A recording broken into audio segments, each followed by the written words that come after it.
नमस्कार दोस्तों, स्वागत है आपका डिफेंस खबर चैनल पर। तो दोस्तों, आप सबको तो पता ही होगा कि दुनिया भर में जो भी देश एक दूसरे से इंपोर्ट एक्सपोर्ट करते हैं उनमें से ज़्यादातर देश सिर्फ अमेरिकी डॉलर में ही व्यापार करते हैं, क्योंकि डॉलर को एक स्थायी करेंसी माना जाता है और इसलिए डॉलर की कीमत इंटरनेशनल मार्केट में गिर जाए ऐसा ना के बराबर ही होता है।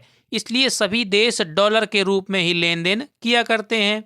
पर डॉलर तो है अमेरिकी करेंसी, तो सीधी सी बात है, अमेरिका जब चाहे किसी भी देश को अपने डॉलर का इस्तेमाल करने से प्रतिबंधित कर सकता है, जिससे वो देश दूसरे देशों से व्यापार करने में अपने सामने एक बड़ा संकट खड़ा पाएगा।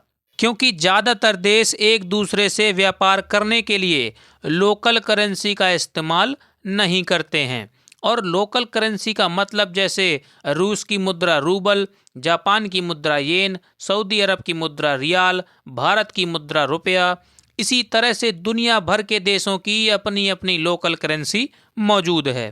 पर इनमें से सभी देश व्यापार डॉलर में ही करते हैं। इसके स्थिर रहने के कारण पर पिछले कुछ समय से ही अमेरिका ने इस चीज का दुनिया भर में जम के फायदा उठाया है, चाहे अगले देश को कितना बड़ा नुकसान ही क्यों ना पहुंचा हो। उदाहरण के लिए, जब अमेरिका का मन होता तो जिस देश पर चाहे डॉलर संबंधित प्रतिबंध लगा देता, जिससे उस देश में भुखमरी महंगाई चाहे जितनी बढ़ जाए अमेरिका को कोई फर्क नहीं पड़ता। जब चाहे अमेरिका अपने डॉलर की ब्याज दर बढ़ा देता, जिससे दुनिया भर के हर देश में महंगाई बढ़ने लगती और इससे दुनिया का कोई भी अछूता अछूता ना रहता। और इस सब से अमेरिका दुनिया भर के गरीब देशों को हमेशा डरा कर रखता। पर इस सब का इलाज रूस, चीन और भारत ने ढूंढ निकाला।